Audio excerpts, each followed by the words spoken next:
Testing, testing. Can you hear me? Testing, testing.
help yourself. Make yourself comfortable. And you're kind of squeezed in there. I mean, there should be enough desk space for everyone to have like packages.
Ready to go.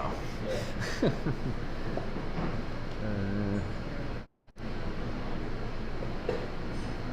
whatever reason, I can't get all three screens to do the same thing at the same time. So this screen is going to be on YouTube. It'll be a few seconds delayed, but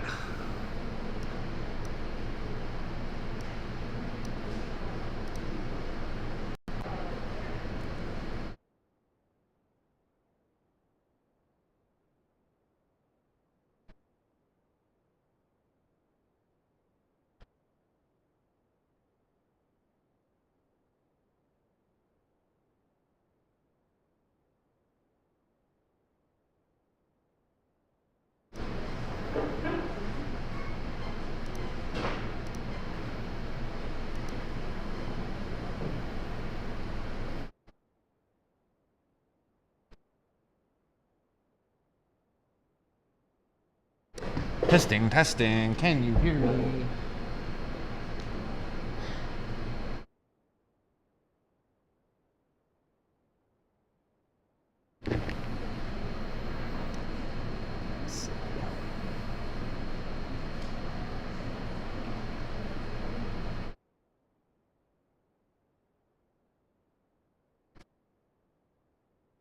Alright, so many people actually come over here. How are you? I'm tired. How are you? I'm good, yeah. Good. Slept a lot this weekend. Hello. Focus in a few minutes. Pull the chair. Free if you want to join me.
I made only me.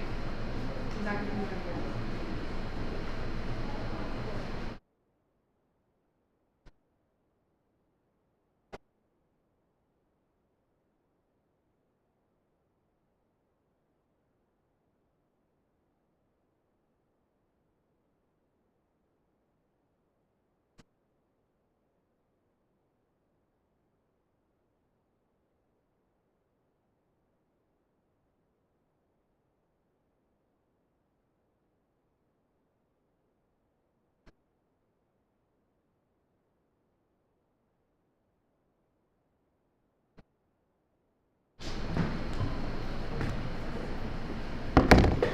Okay. Grab a seat. You guys in the back, standing there. Or if you've been sitting a lot, if you want to stand, that's cool.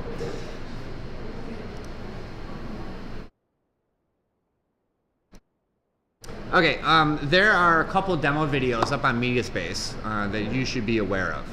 One in particular is about UI/UC Anywhere. So it's working, sort of. This is going to be a little bit delayed, FYI. This is the YouTube stream, so it's a couple seconds off. I can't get it to be the same projection. This is going to be more live. For those of you working on laptops, you should be aware of UI/UC Anywhere. Rather than investing in really powerful graphics computers for the computer lab behind this wall here, we have the same old computers that have been there for a long time. And what they have invested in is the virtual computer. So for those of you who are especially using Macs, For those of you with like not a great powerful laptop to run Rhino or even these Adobe programs, I highly recommend that you use UI/UC Anywhere.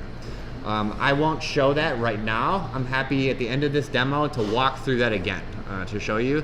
There is on our MediaSpace channel a little 10-minute video that shows you how to use it and how to transfer files from your computer to the cloud, okay?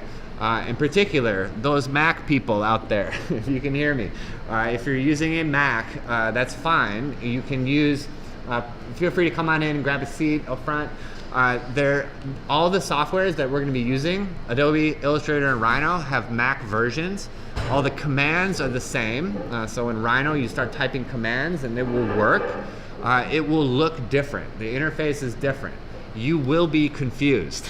If you don't like being confused, I recommend using UI/UC Anywhere, okay? Unless you're like tech savvy and feel confident in your ability to kind of troubleshoot on your own the interface difference between a Mac and a Windows, let's use UI/UC Anywhere, okay?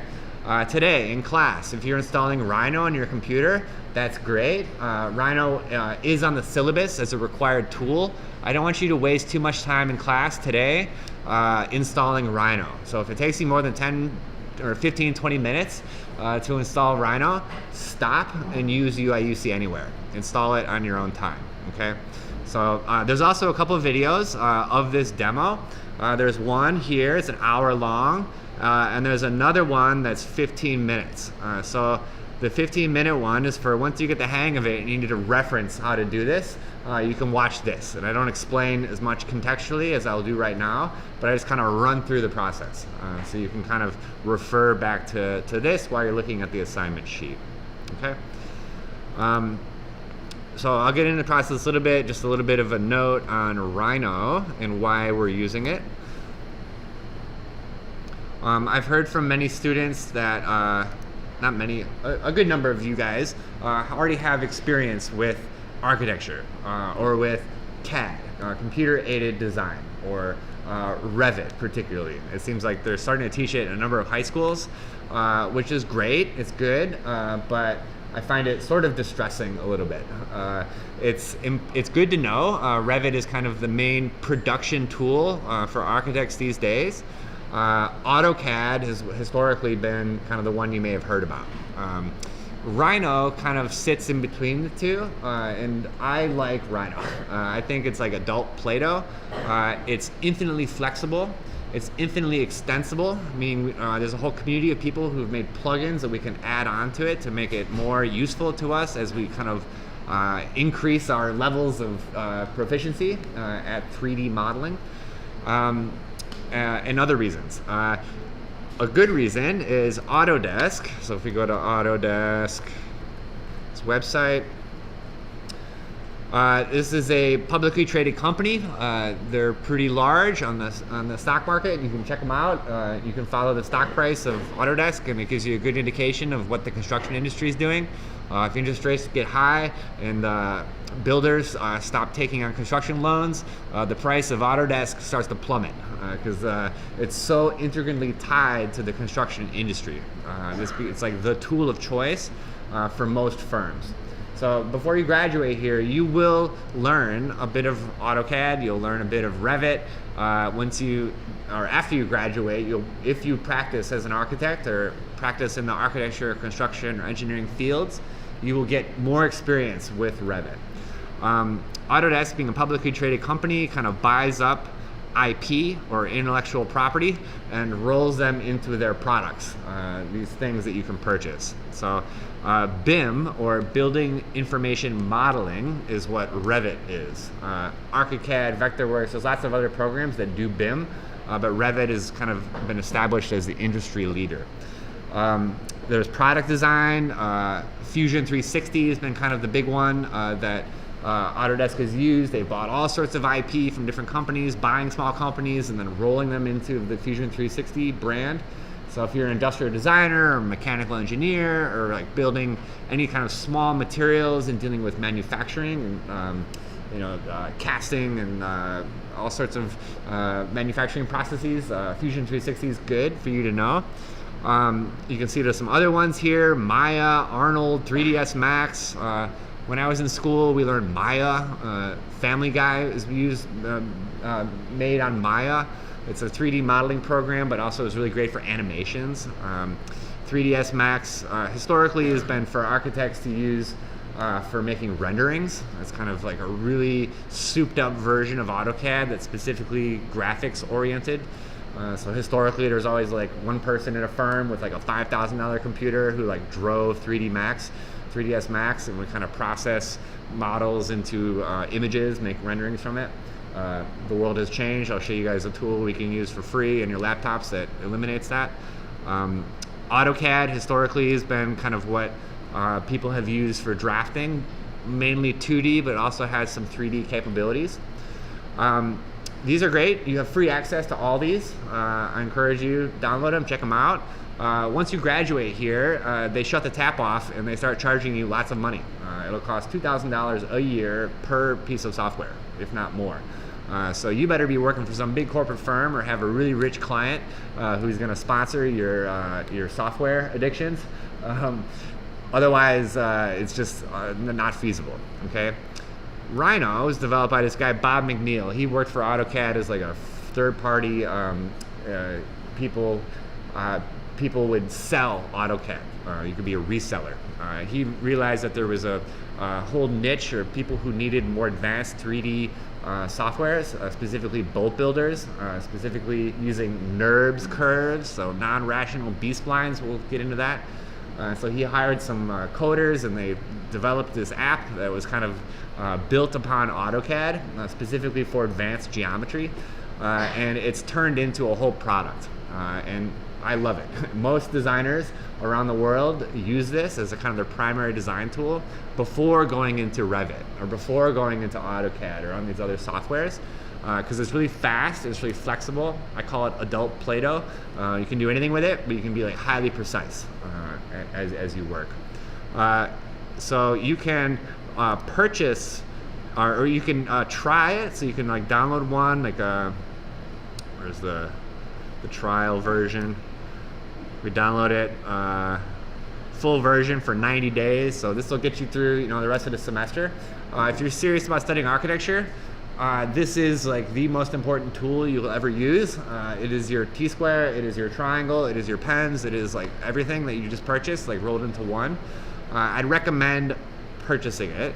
The student version is like $200 or something. Students or faculty, 200. So it may seem like a lot. There are no textbooks for this class. All the textbooks I've given you are digital. In fact, there's one on the table right there, drawing from the model, which is probably a good one for you to reference. I got it for you guys free on the library. You can look at that. So this is like, I think, a good deal. Once you graduate, you can use this license forever. Maybe once you upgrade to Rhino 8, you'll spend another $100 or something to upgrade it. But what the beautiful thing about Bob McNeil and Rhino is that they're not trying to skewer you. They're not trying to like get a bunch of money out of you. The other reason I love it is that there's the thing called Food for Rhino.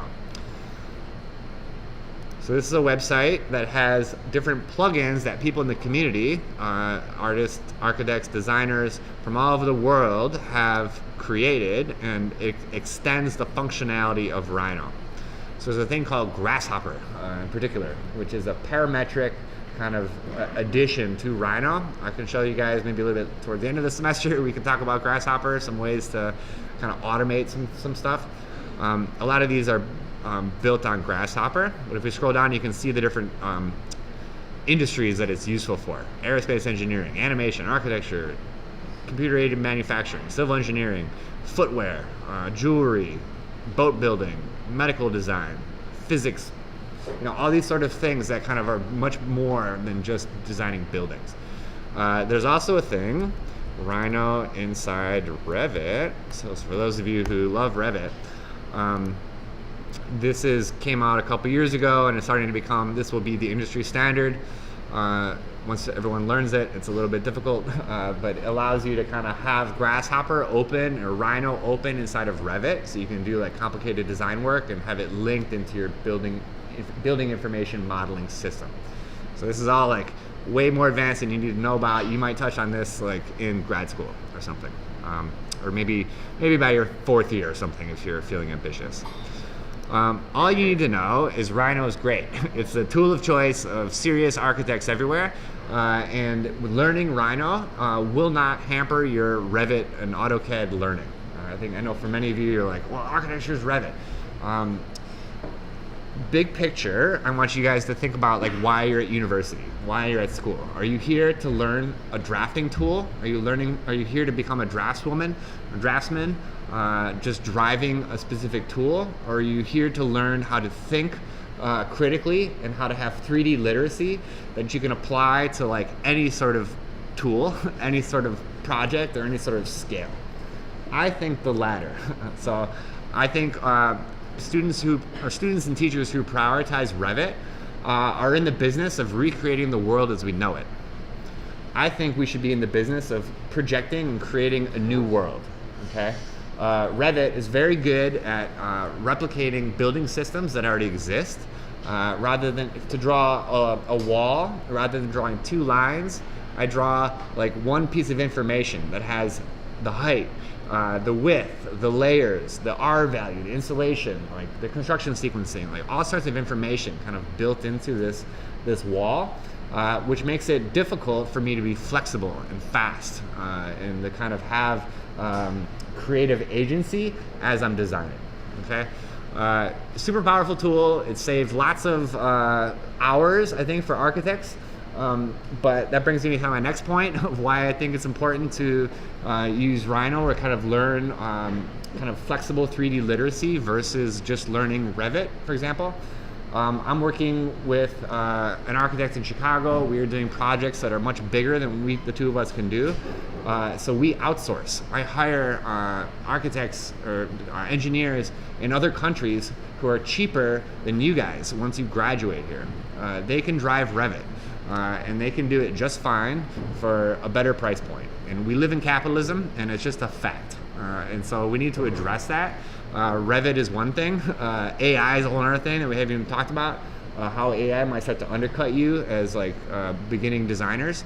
And it's something that we should talk about and we should be aware of. So your goal should be not to graduate here, like becoming an expert at whatever tools you think that the industry uses at this year. Because I guarantee you it will change a year from now, 5 years from now, 10 years from now. So you really should position yourself to be critical thinkers. You should learn what I'm going to try to teach you is 3D literacy. So kind of your way around 3D space, how to represent it, how to model it. And then you should learn how to learn. Meaning you're going to learn how to learn Rhino in this semester, and then you should kind of take it upon yourself to learn maybe some of those other Autodesk programs. I used a thing called Form Z back in the day when I was in school. We learned that thing. Totally obsolete. Don't use that anymore. Like, who knows? I think Rhino's been around for a while. I've been using it for 15 years, pretty strong. It just gets stronger and stronger. But, new softwares will emerge, especially with AI, all this stuff popping up. You guys are going to be, probably by the time you graduate, your undergrad are going to be fluent in AI softwares that don't exist yet. So I think you should kind of have your mindset in that direction. Make sense? Any questions about just kind of big picture CAD stuff? Okay, so I'm moving a little bit fast. I'll give you a whole lecture on like computer-aided design and all that. I'm happy to kind of fill in some gaps in your knowledge. If you guys can't see, feel free to come on up. There's seats over here. You guys can squeeze in. But as you go, you'll kind of develop more context, let's say, for why this stuff's important. Okay, you guys can read through the assignment. The assignment kind of walks through step by step, and I'm going to do that right now. This assignment takes you from an image and you process that image for use as a material in Rhino. And then in Illustrator, we're going to extract the outline of the image. So kind of like a stencil that we can also use in Rhino to create geometry. So we're going to have geometry that has an image applied to it. This workflow kind of goes through those 3 different softwares and I hope is useful to you guys in different ways. This is something that you can do to transform like hand drawings into digital drawings and use kind of any sort of hand drawn or handmade stuff and bring it into the virtual world, into the digital world. So we're gonna do it with these pictures that we've been playing with. So I'm gonna find one. Find one that's relatively simple. Let's do this guy. So I want you guys to start with this week doing two. So one color, one black and white. In the past, I've done this for a few years, this proves vexing to some students, and that they find it difficult to get through this preparation of the assets. I want you guys, by the end of class on Wednesday, everyone to have done this. Everyone to have run through and created at least one color and at least one black and white image. Okay, so that's the goal. If you don't do it by Wednesday, that means maybe by Monday you'll have it done, or maybe by next Wednesday you'll have it done, and you're gonna start losing time. The goal is that next week we can start designing, we can start modeling based on, or modeling with the assets that we create this week, okay? So I'm gonna move a little bit slow now.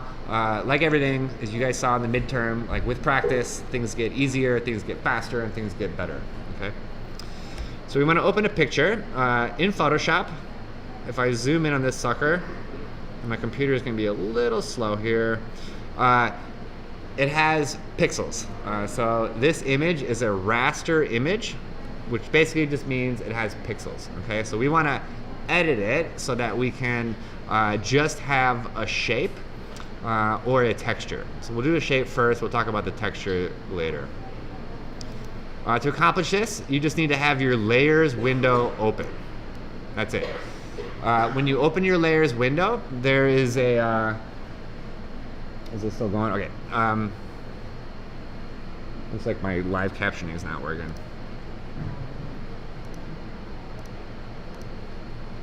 Let's see if this goes. Okay, so when you open up the layers window, it says background and there's a lock icon. Going in front of the projector, tell me. This means if I was to delete some part, say grab a marquee tool and I hit delete, it's going to prompt me for what kind of weird menu floating over here.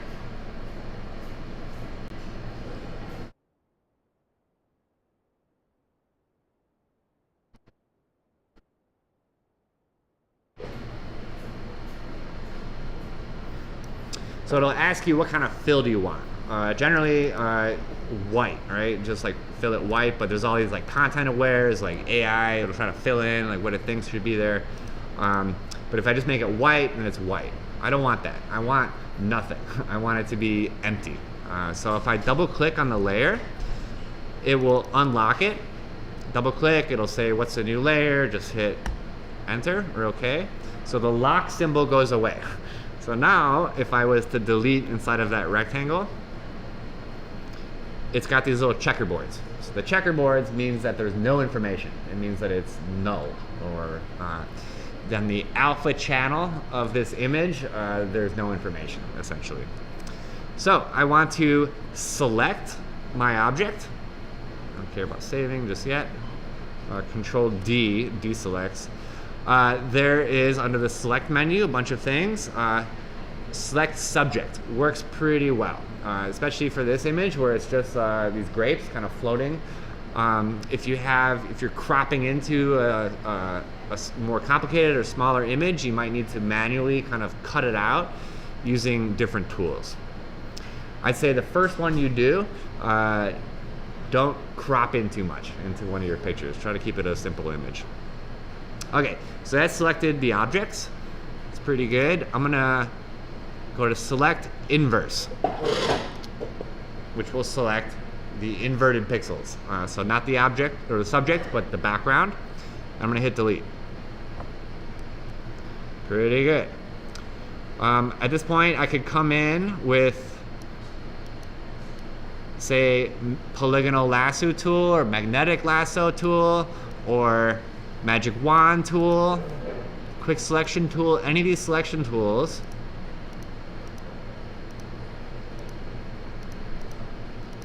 And remove unwanted stuff.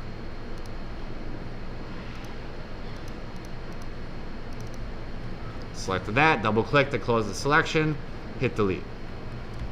Bam. So you can go around, you can clean these up as much as you want. And the idea is to kind of isolate a thing. It could be the whole thing of grapes. Maybe I isolate a grape.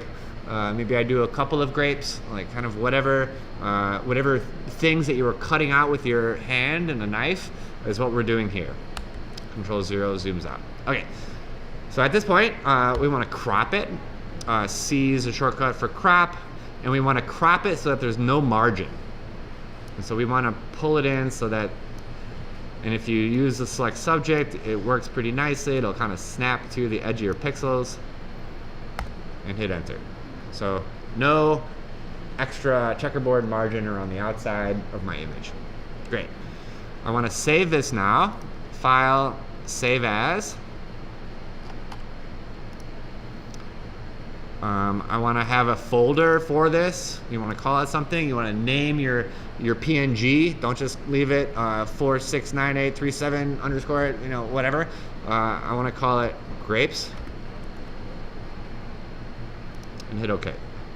That's it. That's all I'm doing. Maybe at this point, Command U, like increase the saturation, make them more colorful, or Command M. These are all the adjustments. I lost it. Curves. Make your curves more of an S curve, and then it'll be more juicy contrast-wise. Like whatever sort of adjustments you want to do, like you can do at this point. But I'm just going to close it.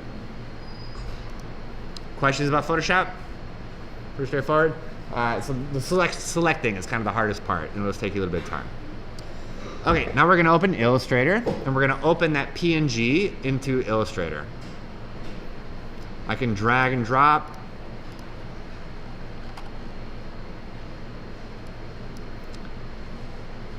Here's the grapes, or I could go open. Either way, I'm just going to drag and drop.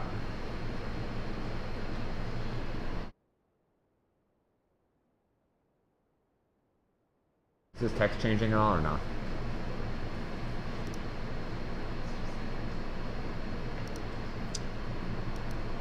Turn it off. Okay. Okay, so I'm in Illustrator. I got a picture in Illustrator.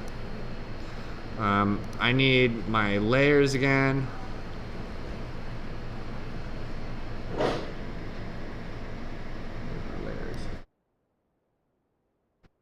Okay, to make this more visible, I'm gonna copy this and I'm gonna move it onto the other layer. So I've got two layers that are the same. I'm gonna hide the background one. You'll see why in a second. Okay, so if I zoom in on this sucker, pixels, right? Raster. I want to edit raster images in Photoshop. Illustrator is good at making vectors. So I can convert this raster image into a vector by using the object image trace option. So object image trace create. So when you hit create, it will kind of process your image a little bit, and it will look kind of funny. If I zoom in here, I no longer have pixels. I have regions, and these are vectors, meaning it's math. I can zoom in, zoom in, zoom in. You guys are all taking calculus now, right? This is probably the most like beneficial, or see the most obvious application of calculus that you will see is vector art or vector graphics. But that's not quite what we want. We want to edit the image trace. So under Window, Image Trace, it'll open up your Image Trace panel, or you can change your workspace so it looks like mine. So go to Workspace, Essentials Classic, and then at the very top, you'll have this toolbar with this beautiful little button, Image Trace. And then there's this guy here, we can open up the options. So either way, lots of ways to do things, but we want it to be able to access, when I click on it, access all these settings. So by default, it's under logo for the preset. Let's try 6 colors. So if I zoom in, we can see this image of a grape has been turned into 6 solid colors. So you can see how this might be useful for making like t-shirts, like screen printing or stencils. Like you could take each color channel, separate it, laser cut it, make a screen, and it's super useful. But that's not what we want. And you can play with all these other settings, but we want silhouettes. Okay, so silhouettes, like it says, is a silhouette of this image. The only settings you have here are your threshold. So I'm gonna turn on my background image, and I'm gonna adjust this threshold slider. So from 1, there's no black. At 255, it's all black. So threshold is trying to find where is the line, where is the edge. So if I go somewhere like 280 and I zoom in, so I can see behind it I have my raster image, and then here I've got the vector. And if I zoom in, say on this edge, and I slide the slider to the left, it will move away from the edge. And as I move the slider closer towards 250, it'll move closer to that edge. So you're just kind of seeing how this, it's trying to define what's inside or outside this threshold. The threshold is the concept in computer graphics, so it'll come across a lot. All you need to know is make the number 250 or somewhere close to 255.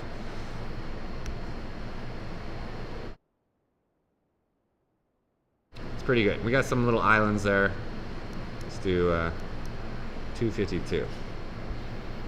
Not a huge deal. We got some islands.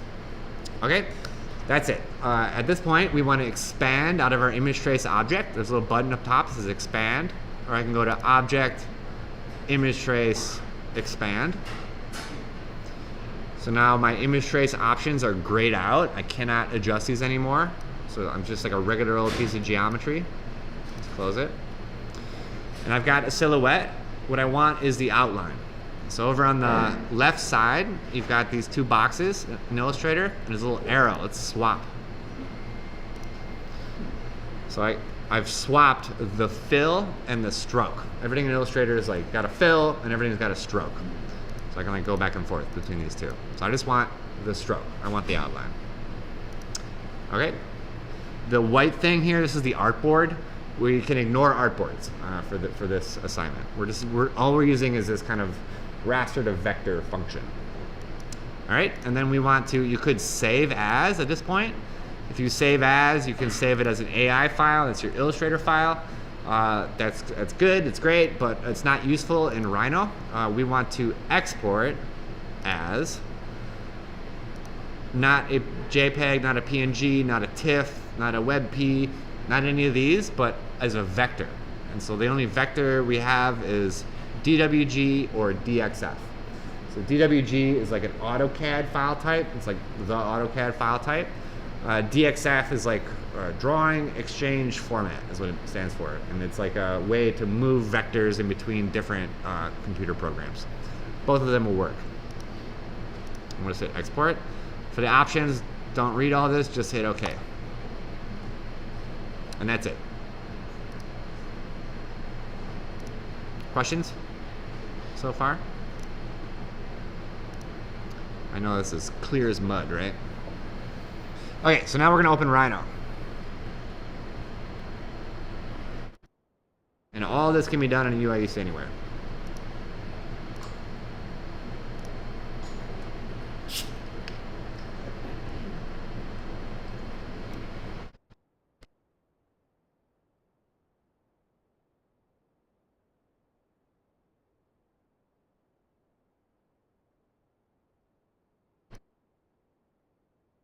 Okay, I'm gonna give a little high-level overview of Rhino right here. On the assignment, there is some links. I would want you guys to be aware of a few things. One, on Rhino's website, the Learn button is great. I would say look at this one. It's 5 minutes, and it talks about the interface. This one's 3 minutes, talks about navigation. This one's 4 minutes and talks about the different object types. if I were you, I would watch these. I can show you a lot, but I'm not going to show you exactly in as clear a way maybe as some of these will. The other thing you guys have access to is UIUC LinkedIn Learning. And you guys may be like, what is he doing? He's punting. He's not going to teach us this stuff. It's like, I will teach you a lot, but I can't teach you everything. At a certain point, you're going to need to go deeper. This is a great way to go deeper. Has anyone used LinkedIn Learning yet? Yeah? Just want to show you. You can learn all sorts of stuff here. Learn how to do your taxes, how to like start a business, how to take care of your dog, like literally anything. But for computer programs, it's great. So we can do Rhino. And there's going to be like essential training or introducing. Always check the date. Like, don't look at things that are more than a couple years old. That information might be obsolete. Like Rhino 5, don't watch that. I don't know why it's still on here. They should delete it. But this is a great resource. Also for Adobe, also for InDesign, for Illustrator, for whatever else.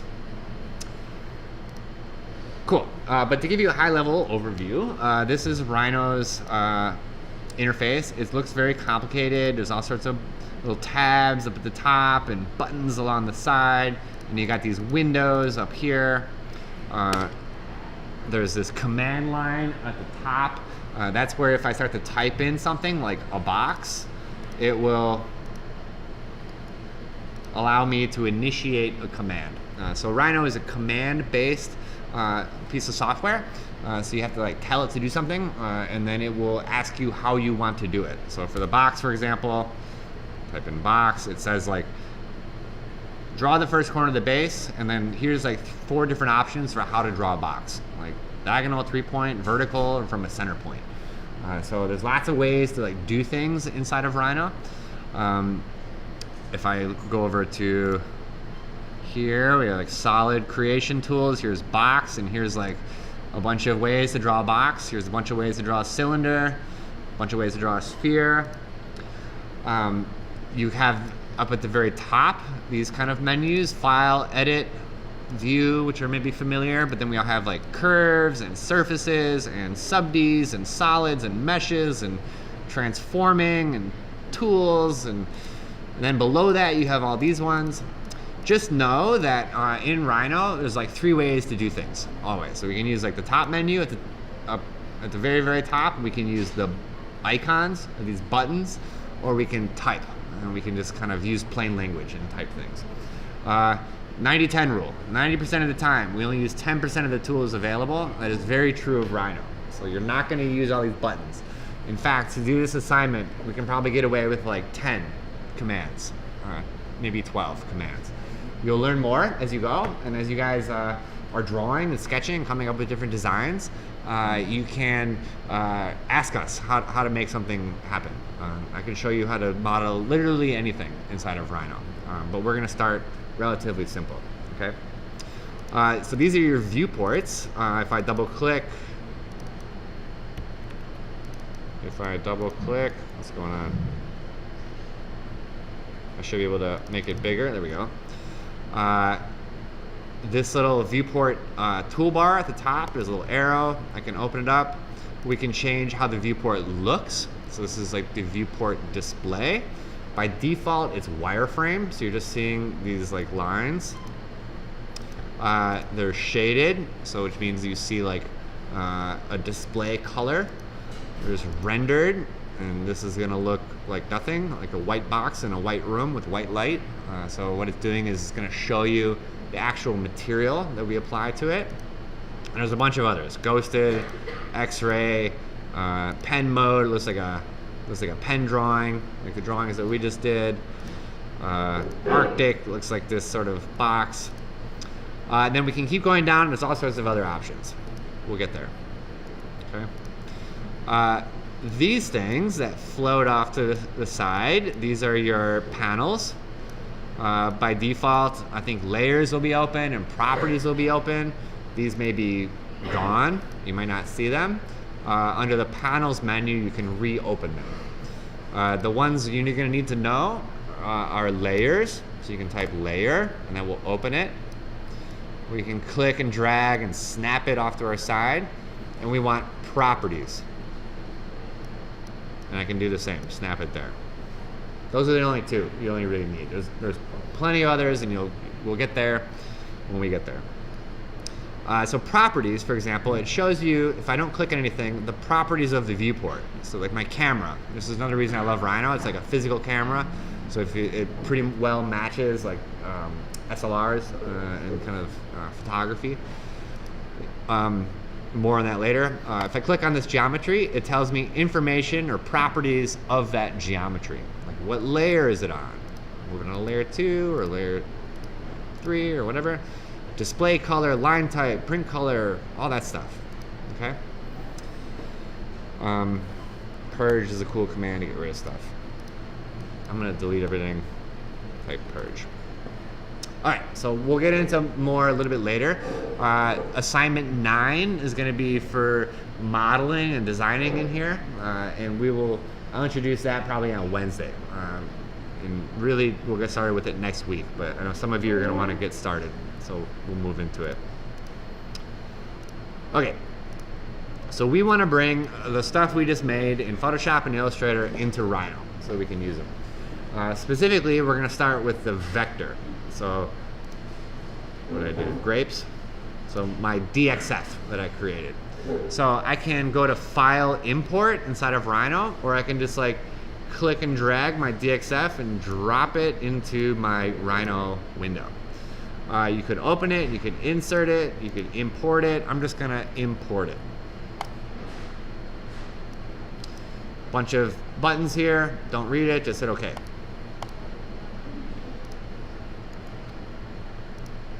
Okay, so I've got these curves, these lines inside of my space. I have a couple little like floating guys there.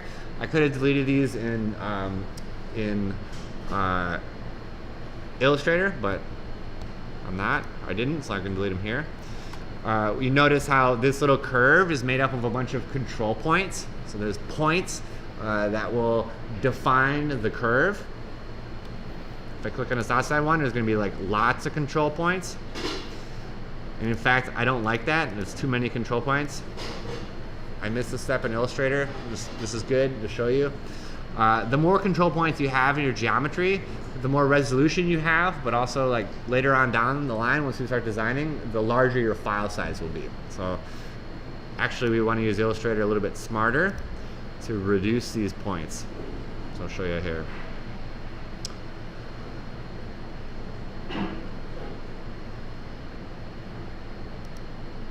I should have saved my AI file, but I didn't.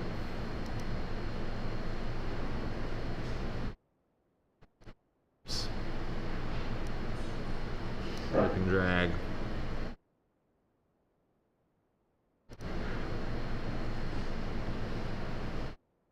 Look how quickly this goes.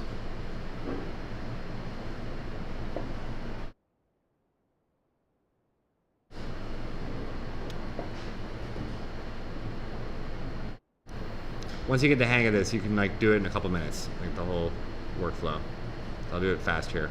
So click on it, click image trace.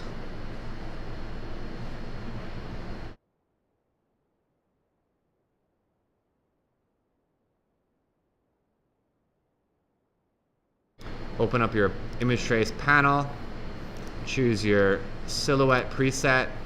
I adjusted the threshold, but I did not adjust under advanced here. There's a couple more settings. So paths and corners.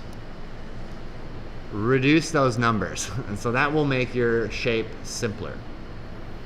Great, hit expand, flip my fill and stroke, go file, export as, I'm gonna call this grapes 2. Hit OK.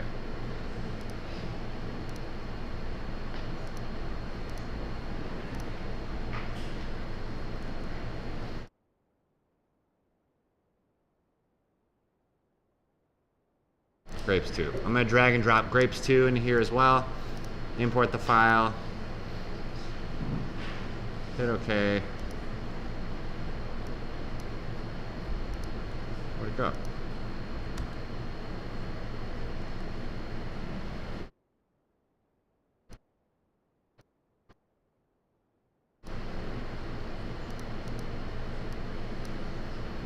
Yeah, this happens sometimes. This is a weird bug I'm noticing. Sometimes you got to open up 2 versions of Rhino, so we can have like multiple instances of Rhino open. So if you're working with multiple of these resources, I want to show this because it's important.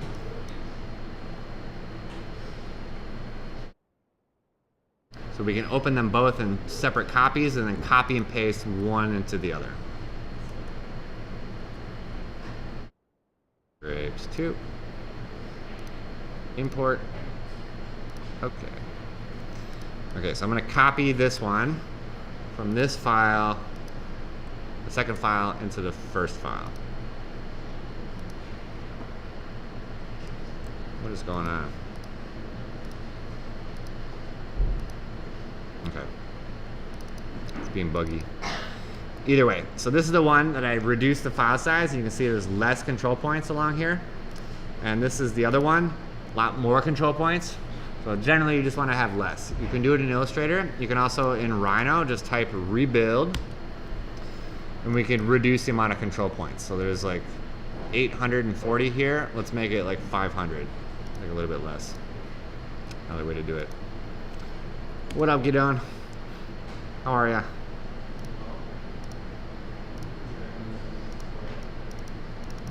Probably looking at me like I'm crazy. It's very quiet, I noticed, yeah. Okay, so we have a curve inside of Rhino, halfway there. I've rebuilt it to kind of reduce the curves a little bit. At this point, I'm kind of back up a little bit. Let's talk about geometry inside of CAD, not just Rhino, but in general. It kind of matches geometry just in the world in the way that it's created. So what's a line but 2 points, right? So 2 points connected creates a line.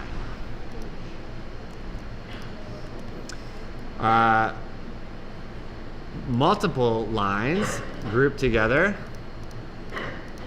like this is a polyline. And you can click on geometry like this, and inside of your properties it'll tell you information about it. This one doesn't say polyline, it just says closed curve.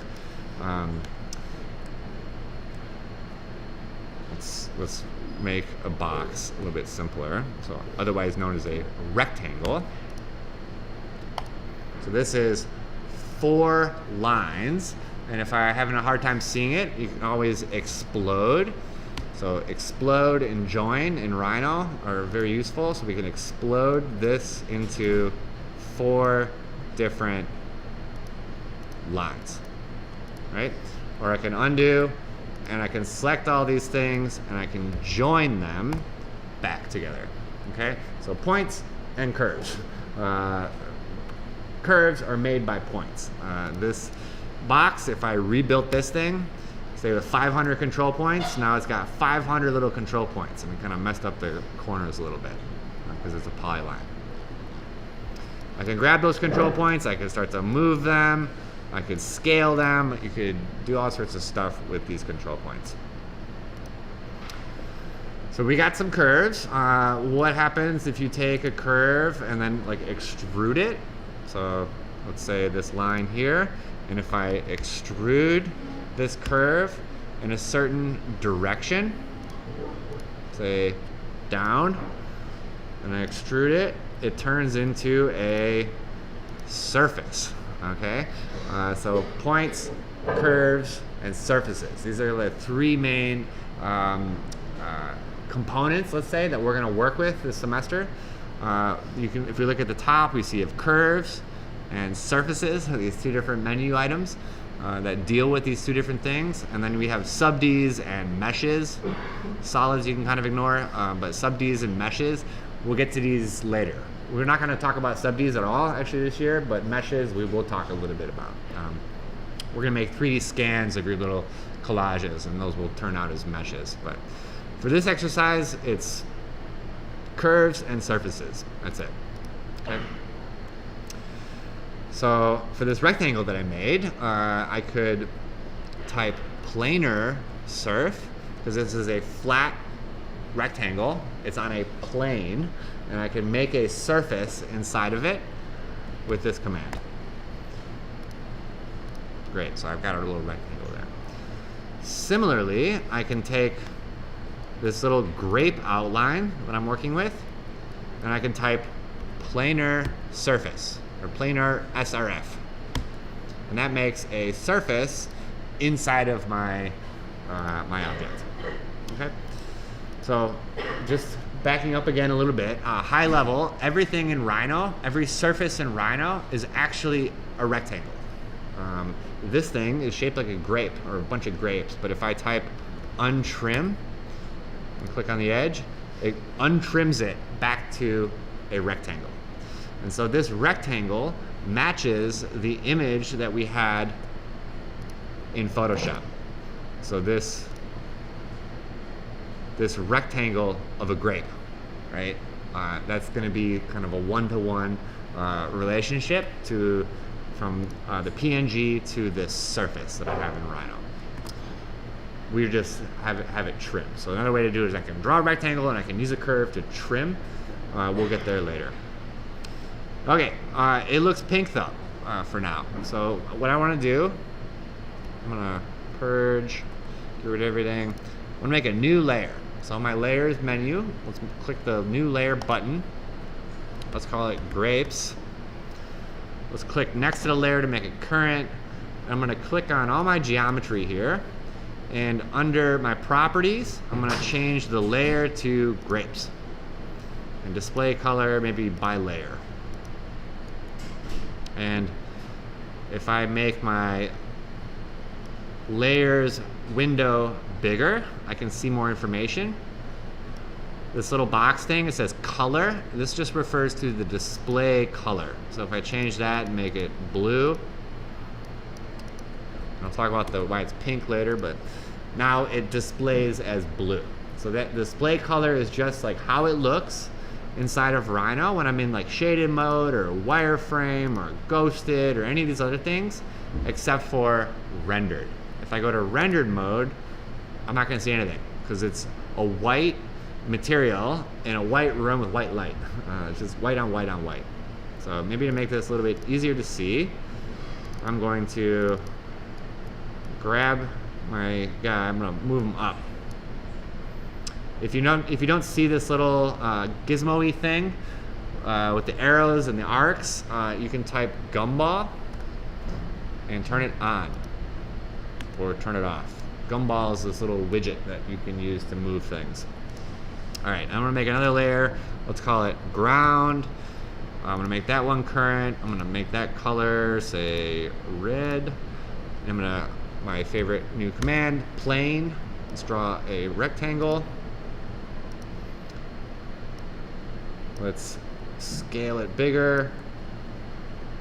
And let's change our viewport display mode to rendered.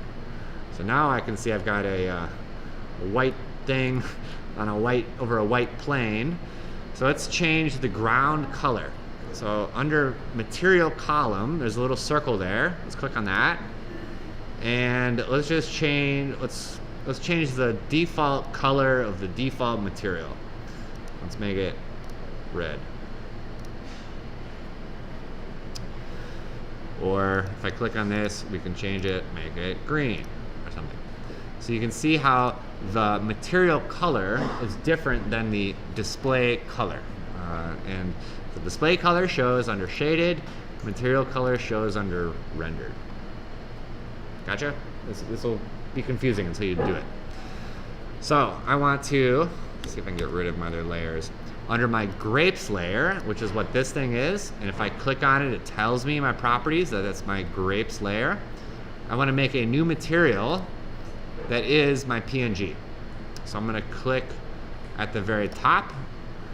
It'll drop down a little plus button where I can do a new material. And I want to do a custom, there's all sorts of materials inside of Rhino. We'll get there. You can make your own based on these. V-rays, another whole thing we'll talk about, but for now, just custom. Okay, I'm gonna name it. We'll call it grapes.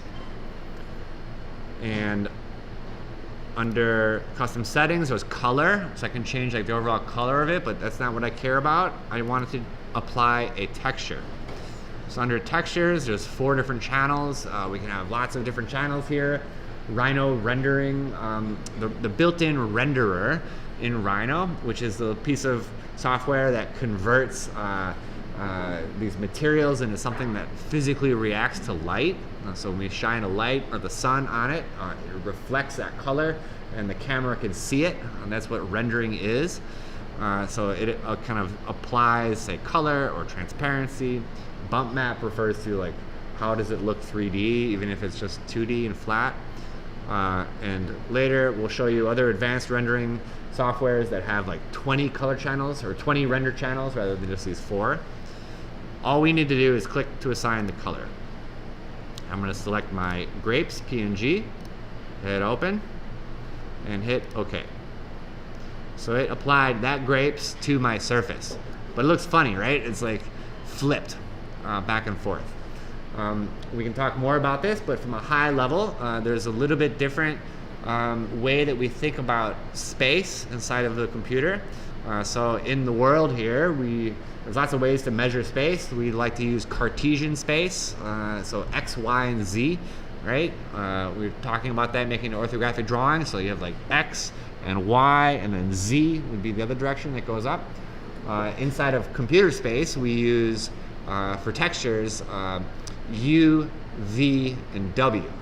And the reason being is that the surface maybe is not flat, but it's curved and twisted, and it kind of goes through space in some weird way, not according to X, Y, and Z, but according to its own logic. All you need to know at this point is that you can click on the surface, type DIR, which stands for direction. So I want to reverse the direction of the UV map.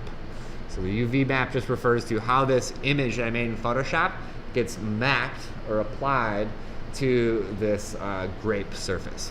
Okay, so all you need to know, type DIR, click on V reverse, and hit enter, and we're good. And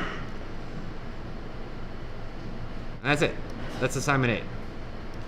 So I went kind of slower there. We have a thing now inside of Rhino that we can manipulate. For example, assignment 9, we will be doing things like copy, move, right? Rotate, scale. I could type in scale. Array. I could say I want to array this, which orientation, 1 in the X, 50 in the Y, 1 in the Z, and have it copy a bunch of times. There's 50 of those guys. So the computer makes it really powerful for us to do this. There's lots of ways we can manipulate this. We're going to start with 2, specifically.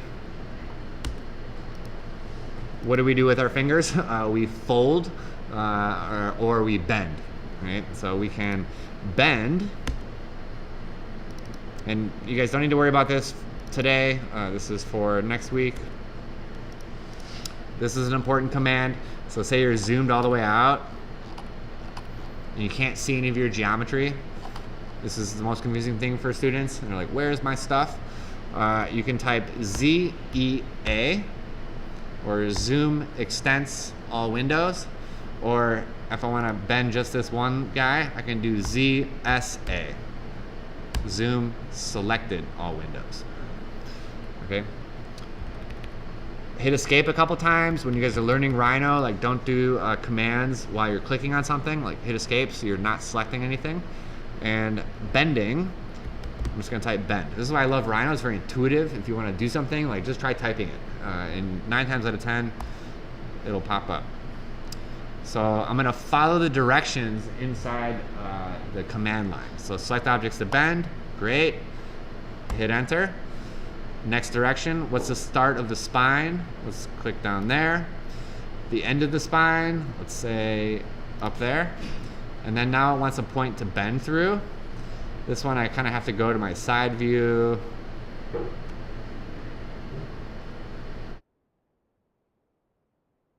Let's hit escape. let's get the spine on my object.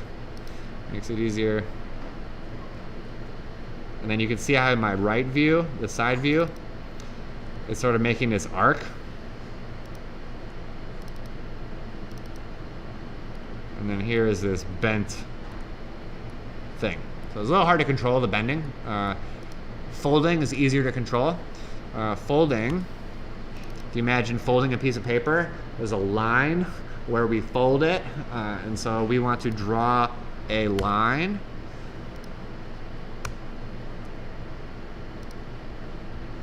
I'll just drew it straight across.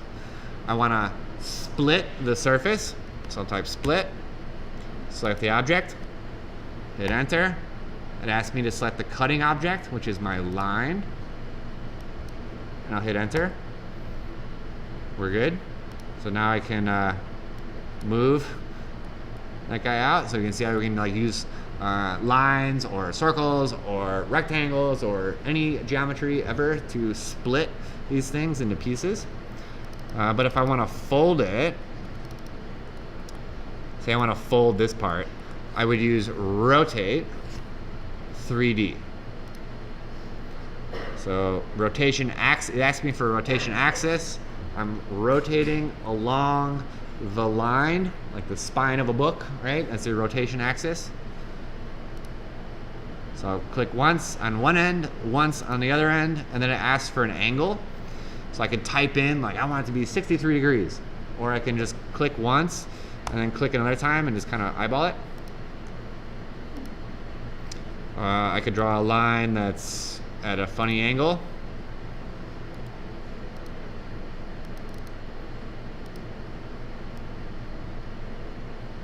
Say up there. You can see that the line doesn't match my geometry in 3D view, but as long as I'm in the top view, split will work.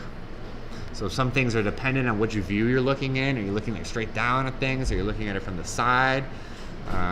In this case, split this guy with this curve that's below, and it will work. So then I could rotate 3D.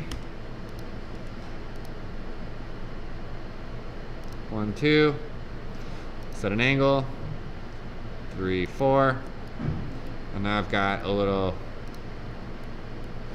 folded piece there. Okay, so this is like getting into assignment 9 where we'll be designing, and the goal is to do a 4th wave of collages based upon what you've been modeling. So maybe take your favorite out of the 9 or 12 or 15, however many you made, and riff on it and do iterations. Let's do 3 more iterations, but in the space of the computer now. Okay, taking into account what you learned, taking into account other models that your classmates made that you're inspired by. The same game applies, and the goal with this is that you guys get introduced to Rhino, introduced to digital space. We're going to be making drawings and renderings and images of these things coming up.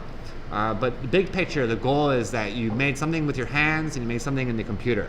And you'll see that sometimes it's easier to make something with your hands than it is in the computer, or vice versa.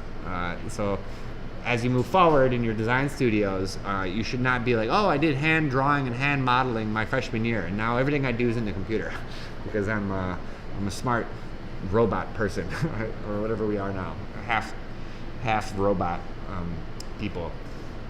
I think it's really important that you remember what you did by your hand and know that sometimes it's faster to make things with your hands than it is in the computer. Okay. On that note, we're going to be also doing some 3D scanning this week. So 3D scanning your paper models using this app called Polycam. Has anyone used Polycam before? Anyone heard of Polycam? Heard of it? No, okay, cool. So I'm not going to show this today. We'll do another little recorded demo, but I will show you the result of it.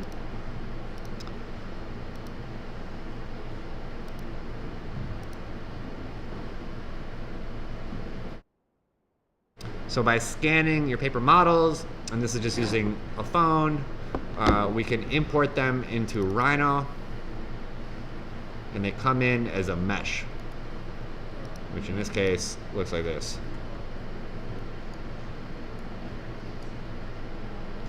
So we can take this and we can cut it and trim it and use like parts of your 3D scan inside of your digital collages as well.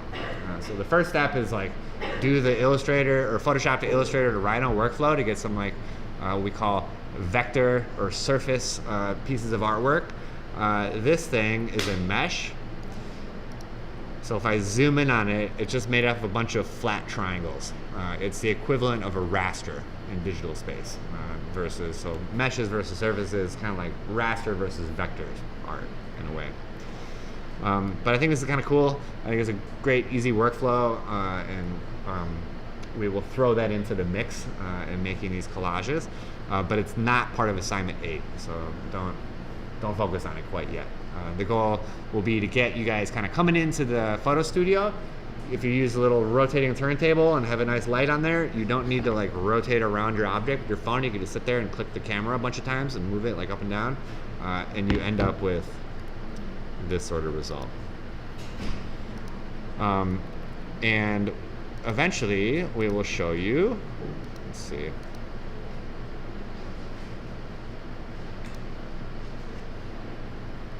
As long as I have your attention, let's see if we can get this going.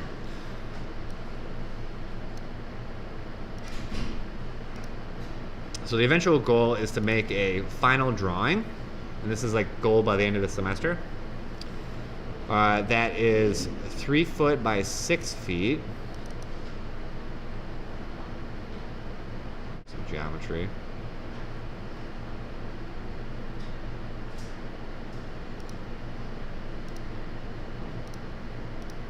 It'll be an isometric view. It'll be, so this is a piece of paper at 3 feet by 6 feet. We can set it as a proper scale, so 1/8 inch equals a foot. So then when you zoom in on it, where's the little people? They're kind of hidden.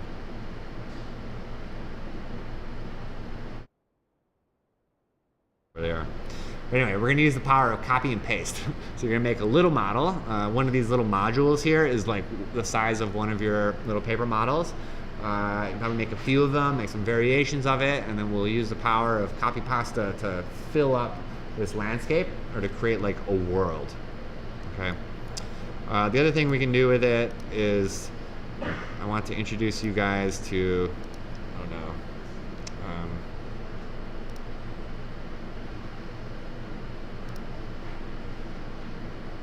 See if this works easy.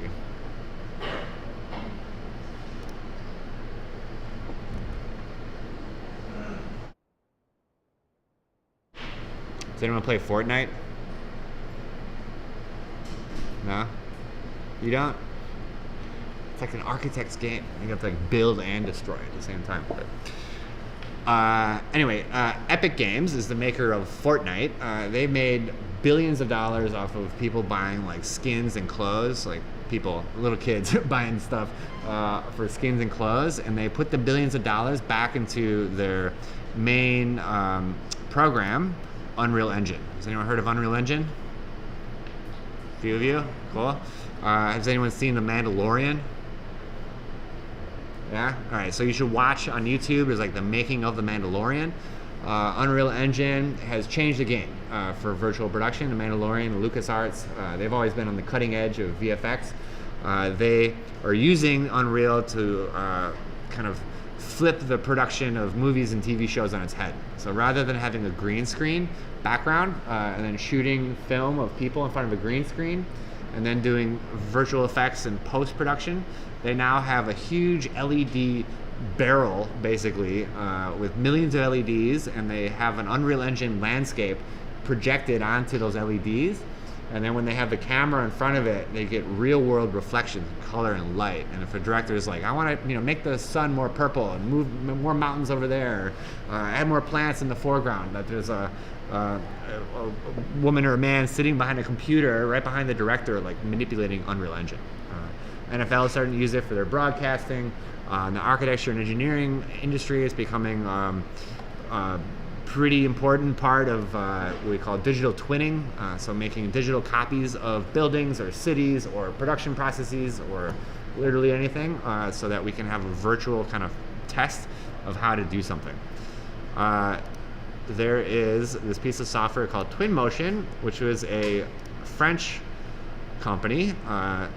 Epic Games bought them, and this is like an appified version of Unreal. So Unreal, you can do literally anything, and there people will get like a master's degree in each of the specific things that you can do in Unreal: sound, animation, cameras, modeling, whatever else. Twinmotion is for architects, because we're real dumb and lazy, and we like things with big buttons, make it easy for us. So Twinmotion is great for you guys to kind of learn on, and it's built on the Unreal Engine. I'm going way beyond assignment 8 here, but just kind of contextualizing for you and to see where we can go. So anyway, I'm gonna maybe make this a little bit smaller. I can take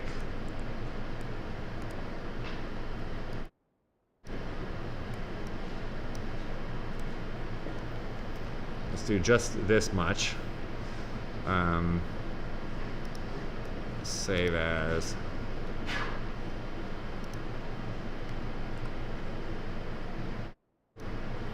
So inside Twinmotion, which is this like virtual world, I can import. So start to make my computer. So I can do a direct link right to Rhino, import this stuff. In Rhino, I need to, on my Datasmith button, I need to synchronize it. And I'll do a whole demo on this that kind of walks through it. And back in Twinmotion, it will process it. And let's close some of these. Now I can walk around inside of this space.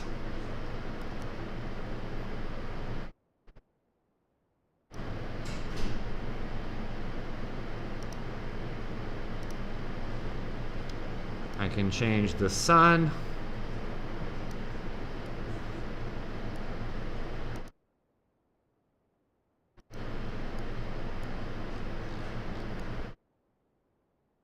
Let's do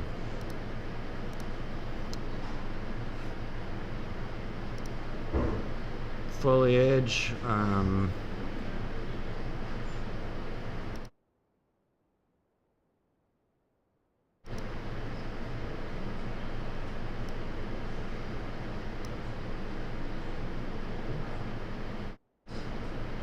Computer's freaking out.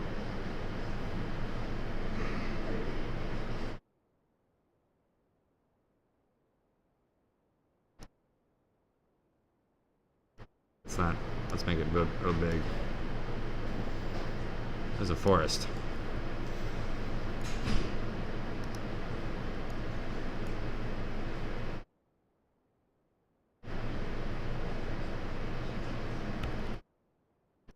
Doesn't like YouTube streaming.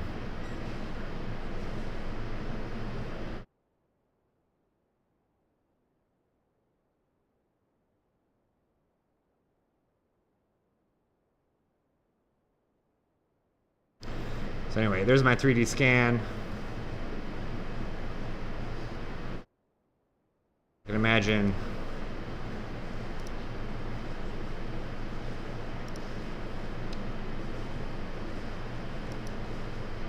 putting a little character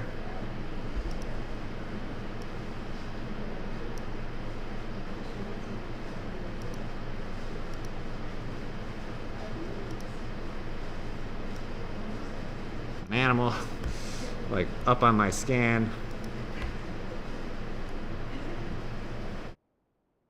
right, and breathing life into these. So anyway, we'll kind of go there a little bit later, but I just kind of want to show you how easy it is to take something that we design even really quickly with like minimal skills based on these collages, and that we can inhabit them and both inhabit them kind of as technical drawings that are the main thing that we're going to create by the end of the semester is kind of a large drawing out of Rhino, but we'll also probably throw it into Twinmotion and get a couple of perspectives or videos we could do of this thing. But sound good? Any questions? Want me to run through it again?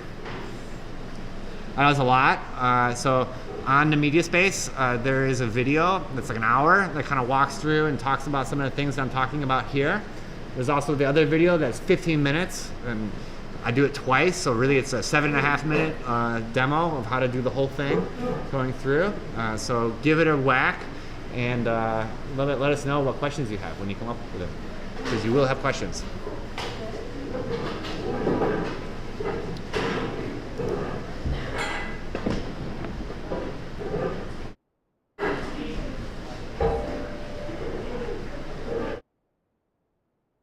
Need a desktop computer. The computer's starting to like chug. So this one is 5 minutes behind you. Is it 5 minutes? Is that